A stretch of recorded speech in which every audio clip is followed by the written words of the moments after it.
Mr. President, thanks for giving us the opportunity. This is your first interview with American media since President Trump has taken office. Have you had any communications with President Trump directly or indirectly, or anybody in his administration? No, not yet.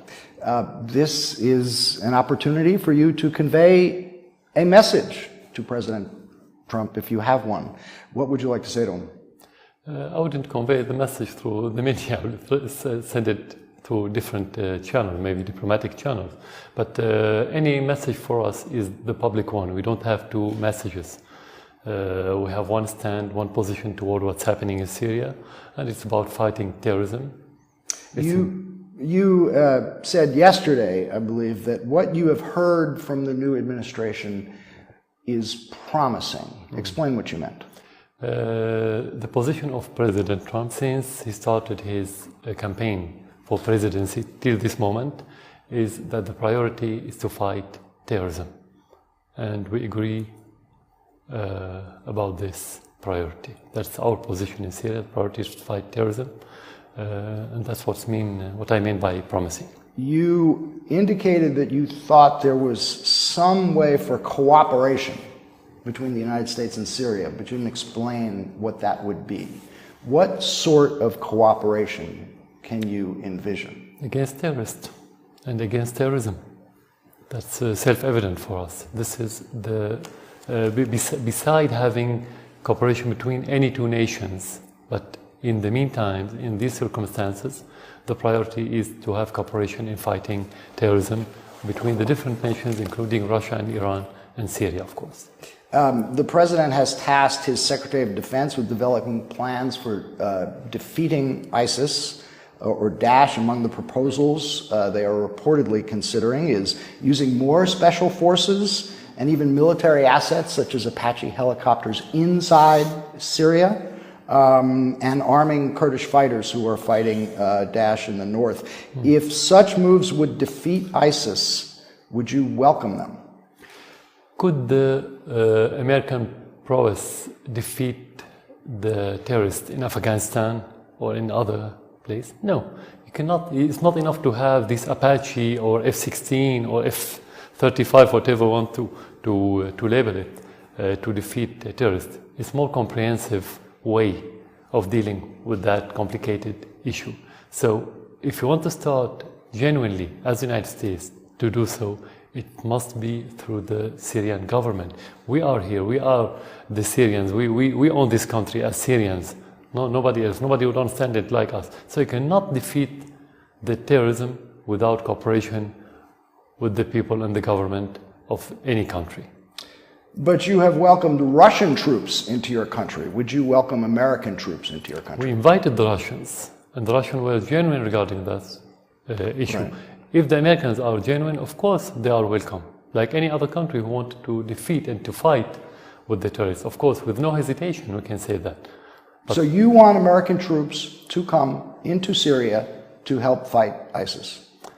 Troops is part of the cooperation. Again, let's go back to the comprehensive. You cannot talk about sending troops if you're not genuine, if you don't have a clear political position toward not only the terrorism, toward the sovereignty of Syria, toward the unity of Syria. All these factors would lead to trust where you can send your troops. That's what happened with the Russians. They didn't only send their troops. First of all, there's a clear political position regarding those factors. This is where the Russians could come and succeed in fighting the terrorists in Syria. Do you see cooperation between the United States and Russia to attack ISIS in Syria? It is essential. Any cooperation in any conflict around the world, it needs the, let's say, the rapprochement between the Russians and the Americans. It's very essential. Well, not only for Syria. You talk to the Russians all the time, don't you? Of course. Yeah? Yes. When's the last time you spoke to President Putin? A few weeks ago.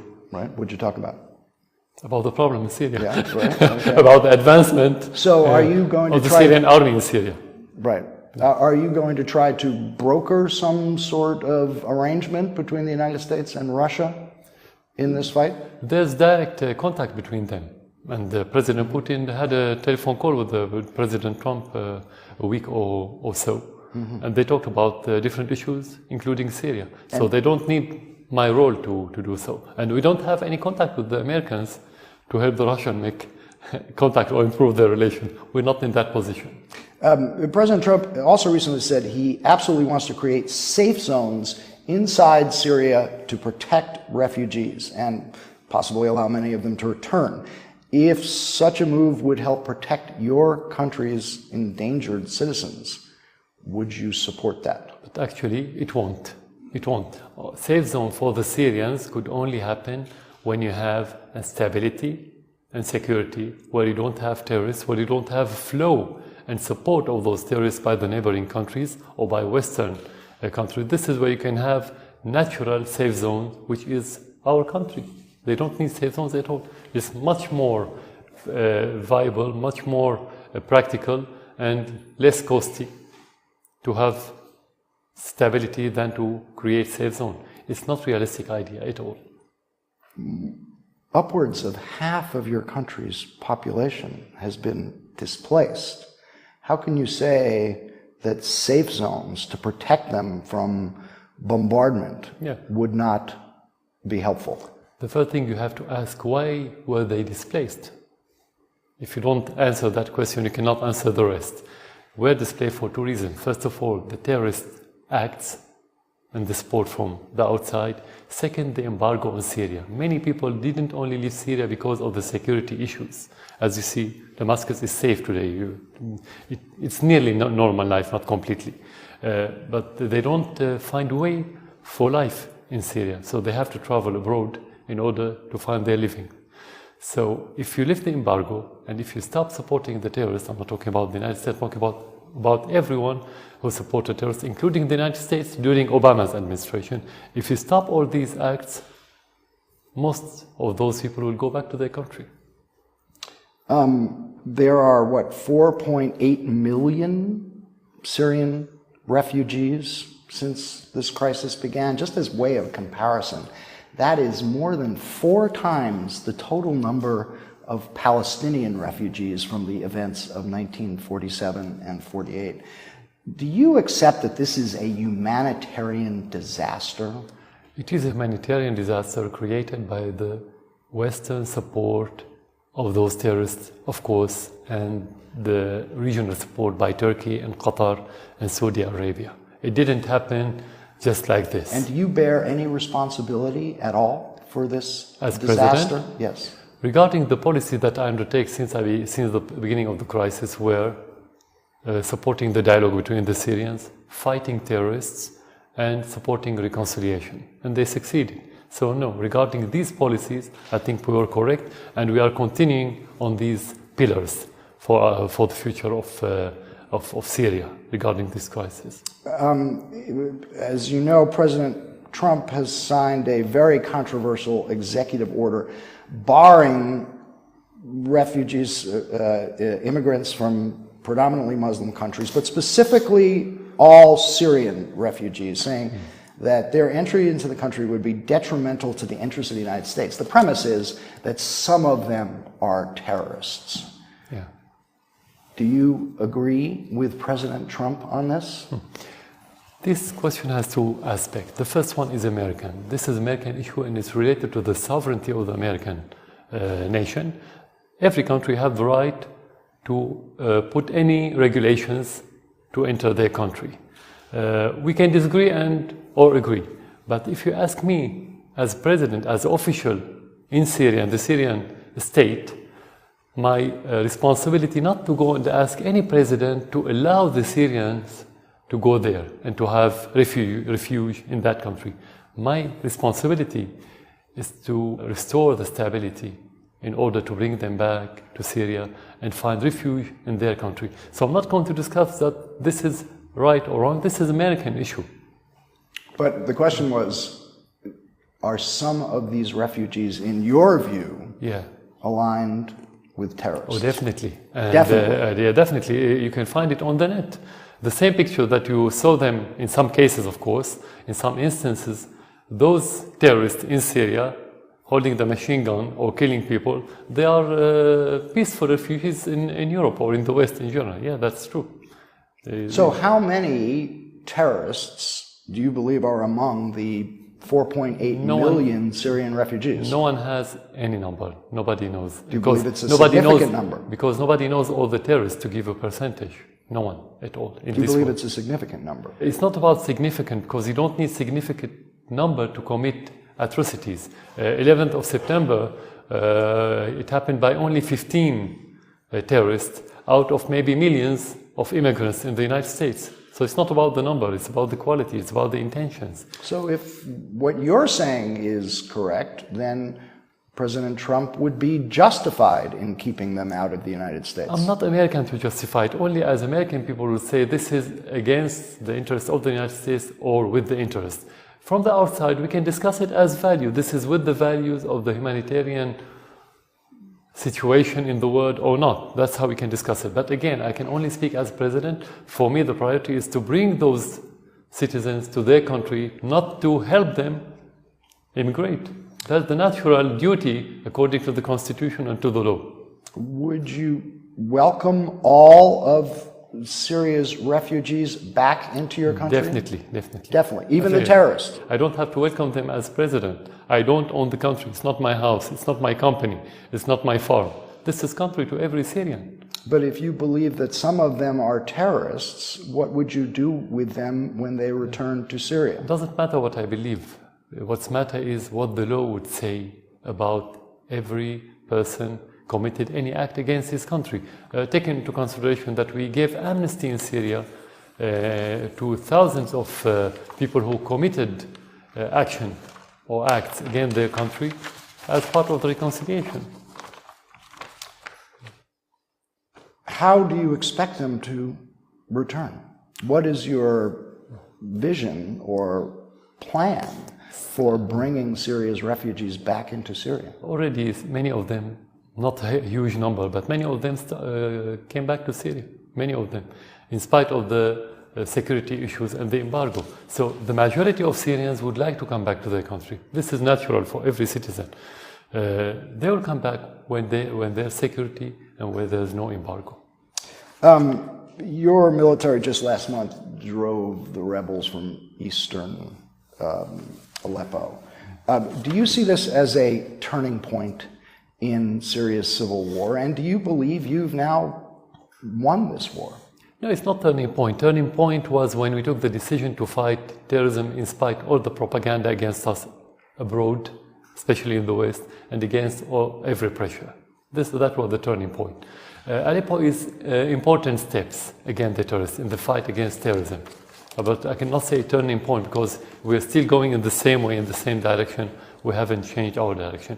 Maybe for the terrorists a turning point, they'd better answer. Maybe for their masters in the West and in the region, it could be. But they have to answer. I cannot answer on their behalf.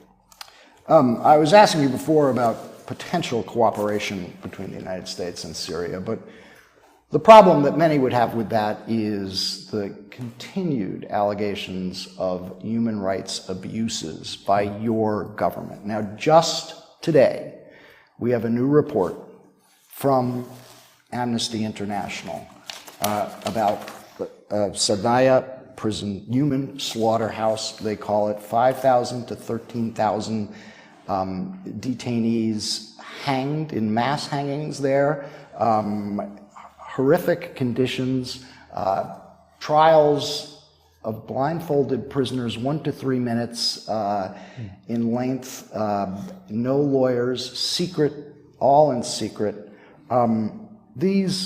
This would, on its face, be contrary to every aspect of international law. Yeah. What do you know about what's going on in that prison? Let's first of all talk about the first part of your question, which is the problem for the United States to open a relation with Syria regarding the human rights. I would ask you, how could you have this close, very close relation, intimate relation with Saudi Arabia? Do you consider beheading as a human right criteria? Yes, but I'm not interviewing the King of Saudi Arabia right now. I'm interviewing you. Yeah, and I'm asking you about reports of human rights abuses in your prison, in your country. You own the question, I own the answers. So that's my answer. So when you answer about Saudi Arabia and your relation, you can put yourself in that position. Second, the United States is in no position to talk about human rights. since Vietnam War till this moment, they killed millions of civilians. If you don't want to talk about 1.5 million in Iraq without any assignment by the Security Council. So the United States in no position to say, I don't open relation because of human rights, and they have to use one standard. This is first. The second part now. Yes. Now I can move to the Yes. to the right. That report, like many other reports published by Amnesty International, put into question the credibility of Amnesty International, and we never look at it as unbiased. It's always biased and politicized, and it's shame for such organization to publish a report without a shred of evidence. They said it's based on interviews. Yes. Interviews. What about the document? What about the concrete evidence? Not single interviews with 4 former prison officials and guards, 3 former Syrian judges, 3 doctors at the prisons. Nothing. It means nothing. No, it's interview. No. When you need to make a report, you need evidence, concrete evidence. You can make any report. You can pay money to anyone, like Qatar did last year. They paid money for such a report, and they brought their own witnesses, and they made a report. The process, I want to just read you something from the report. The process of the hangings is authorized by officials at the highest levels of the government. Death sentences are approved by the Grand Mufti of Syria and by either the Minister of Defense or the Chief of Staff of the Army, who are deputized to act on behalf of President Bashar al-Assad. First of all, what the evidence? So this is first. Is it true Second, or not? No, it's not true. Definitely not true. How do you know? Do you know what goes on in that prison? Have you been there? No, I haven't been. I've been in the presidential palace, not in the prison. So here you have a very disturbing report about something going on in one of your prisons. Are you going to investigate? So Amnesty International knows more about Syria than me, according to you. No, that's not true. No, they haven't been to Syria. They only base their reports on allegation. They can bring anyone, doesn't matter what's his title. You can forge anything these days. And we're living in a fake news era, as you know. Everybody knows this. So we don't have to depend on this. Second, you have to talk about reality. They said in their report that we made serial executions. Is that correct? Yes, mass hangings. First of all, execution is part of the Syrian law. If the Syrian government or institution wants to do it, they can make it legally because it's been there for decades. Secret trials, no lawyers? Why do they need it if they can make it legally? They don't need anything secret. Is that legal in your country? Yeah, of course it's legal. For decades since the independence, the execution, according to the law, after a trial, is a legal action, like any other court in many countries in this region. Will you allow international monitors to visit that prison and inspect and investigate these reports? It depends on the credibility of that organization, not anyone, because they're going to use this visit just to demonize the Syrian government more and more and more, like what's happening. This is not the first time that very serious human rights allegations have been made. Just last week, a woman in Spain, Syrian, filed a lawsuit accusing 9 of your senior government intelligence and security officials of human rights abuses. Her brother had disappeared in one of your prisons.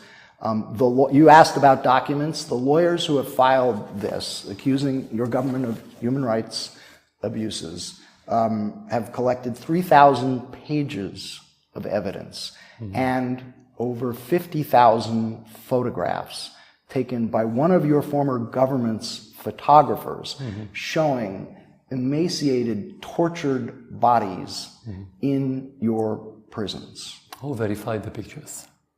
Who they verified that they're not edited and photoshopped and so on? Have you seen the photos? No, I didn't. Have you seen the photos? No. I saw some photos in previous reports, but it's not about the photo. How can you verify the photo? You have said that the... Do you have a photo? I do have the photos. Can you show it to me? Yes, I'll be happy to. Here. Okay. This photo, have you verified who are those? Because you have it and because you mention it in front of your audience. There's a number of photos. You have to convince your audience. You cannot mention such a picture without verifying who are those and where and everything about it, just to put it in front of the audience, tell them, oh, they've been killed by the Syrian The soldiers. woman who filed the lawsuit, the Syrian woman who filed the lawsuit, says she saw her brother in those photographs. At the end, these are allegations. We have to talk about concrete evidence. At the end, that's how you can base your judgment. Not that anyone can say whatever he wants. You said that you believe these photos may have been doctored. The U.S. State Department gave these photos to the American FBI crime lab, digital lab.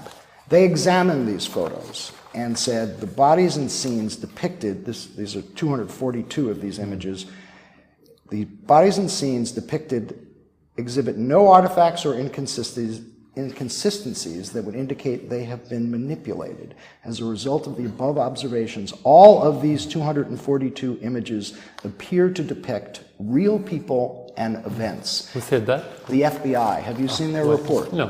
When was that? That was 2015. Yeah, the question when your institutions were honest about what's happening in Syria. That's the question. Never. For us, never. So we don't have to rely on what they say. If the FBI says something, it's not something, it's not evidence for anyone, especially for us. The most important thing, if you take these photos to any court in your country, could they convict any criminal regarding this? Couldn't they tell you what this crime, who committed? If you don't have this full picture, you cannot make judgment. It's just propaganda, it's just fake news. They want to demonize the Syrian government. In every war, you can have any individual crime.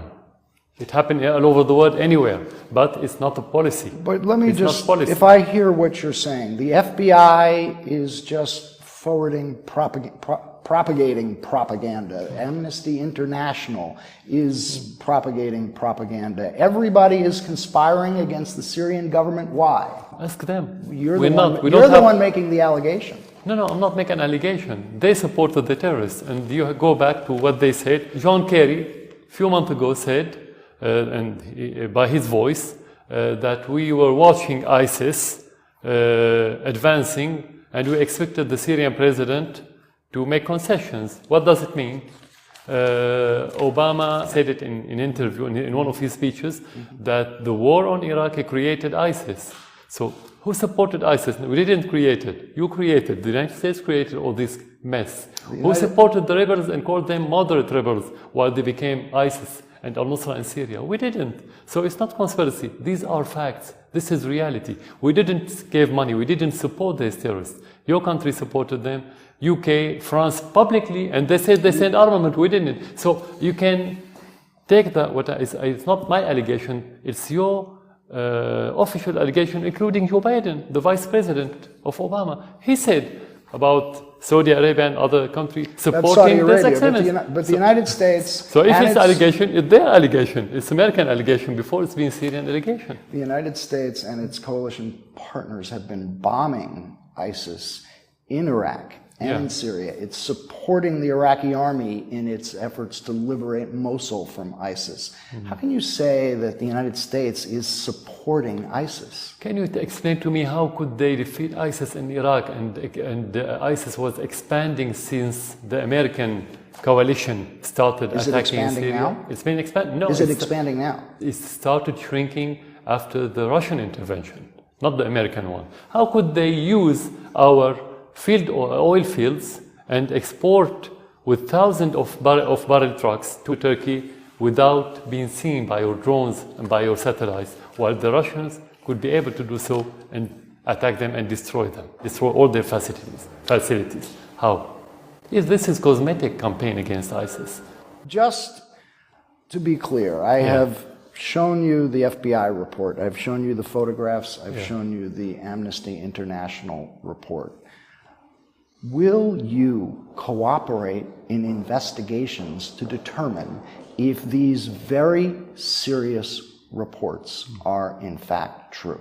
You showed me many things, but you didn't show me a single evidence. I showed you an FBI report. No, it's not evidence at all. It's actually the contrary. Any American institutions for us during the Syrian crisis was against the realities, was the opposite of the truth. That's how we look at it. So it's not Syrian institution, we don't care about what they say. For me, what I care about is what reports I have from Syrian people. And we had investigations because we have many claims regarding not the mass crimes, actually more individual acts. And we've been investigating many, and many people were punished. But that happened in every war. Are you disturbed enough about any of this to try to determine the truth yourself? I think you should show it to the Western officials to ask them that question. Are they disturbed to see what's happening since they started supporting the terrorists in Syria, this killing and this destruction? That's the question. Of course I'm disturbed. I'm Syrian. I have this natural... you are disturbed about this? About these reports? What's happening in Syria? No, not about the report. Not about this? No. Okay. I'm disturbed about what's happening in Syria. It's my country. It's being destroyed by proxy terrorists, of course. You have acknowledged that your troops in this war have committed mistakes in its prosecution against the rebels, and that anyone could be punished. So how many mistakes are we talking about? No, I didn't say that. I never said. I said there are always mistakes in any action. That's a human life. How many mistakes are we talking about? How many innocent civilians have been killed by your government's mistakes? Nobody knows, because thousands and thousands of those are missing people. Nobody knows anything about their fate. Nobody at all. So you cannot tell till the end of this war. Was it a mistake to bomb hospitals in Aleppo? We never bombed hospitals in Aleppo.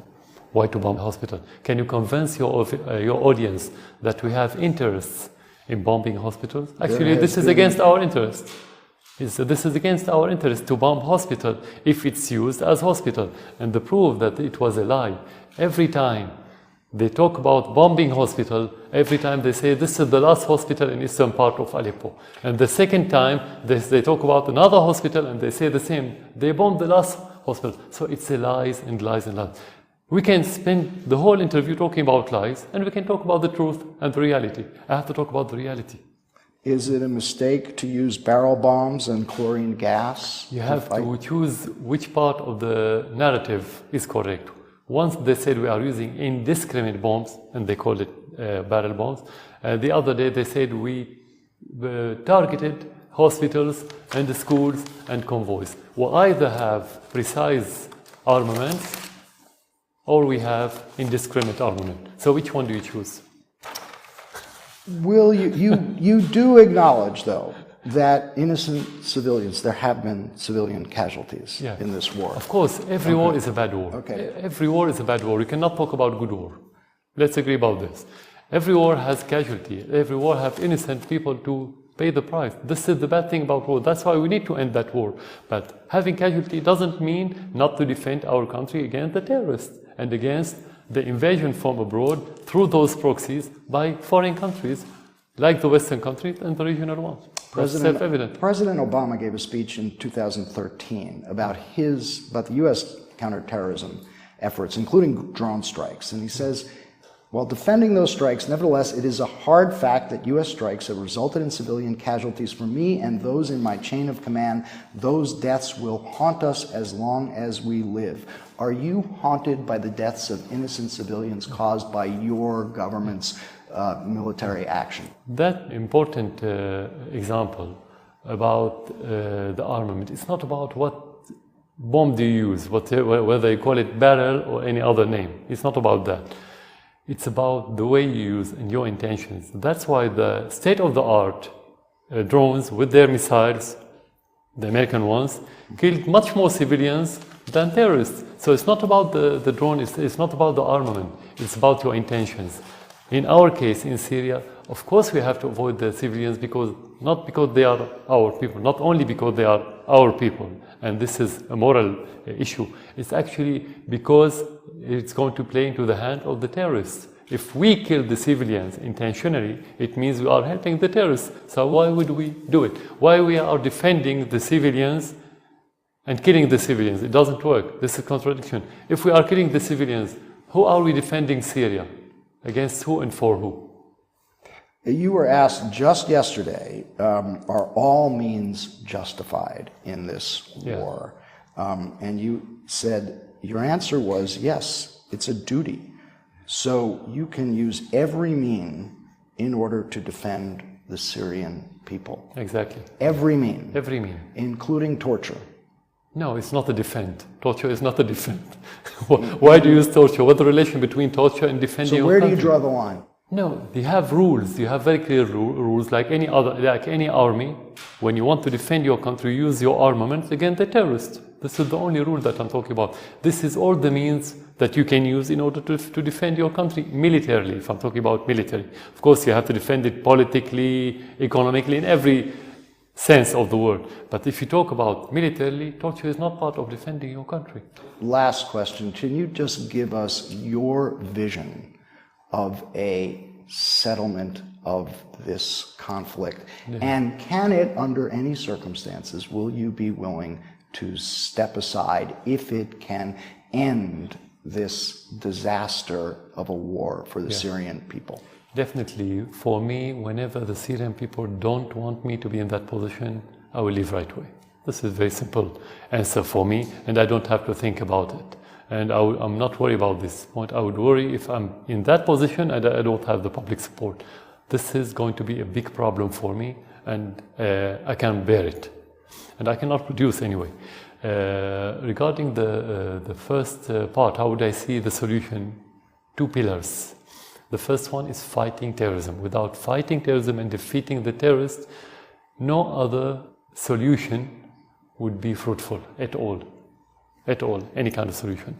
In parallel, dialogue between the Syrians about the future of Syria. That will include anything, everything, regarding the whole political system, the whole Syria in every sense of the word.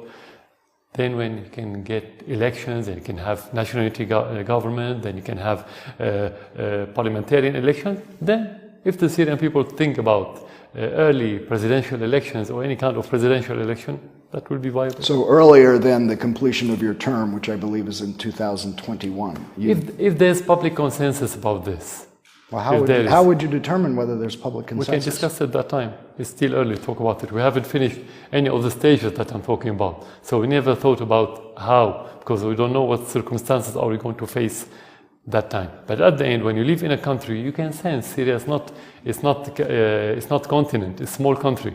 We can deal with each other, we can know each other as society. You can sense, you can feel if there's public consensus. And then if you want to do something documented, you can have referendum.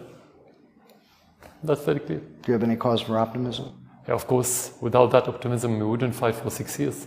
The main optimism that we've had that we're going to defeat those terrorists and their masters, and we are going to restore stability in Syria. And more important than this, than my optimism, is determination of the Syrian people. This is a very important source for optimism. Without that determination, you wouldn't see Syria in these very difficult and exceptional circumstances still living the minimum life, let's say, if not the normal life, but the minimum life to survive, and for the government to offer different services and subsidies and so on. Thank you, Mr. President. Thank you very much for you.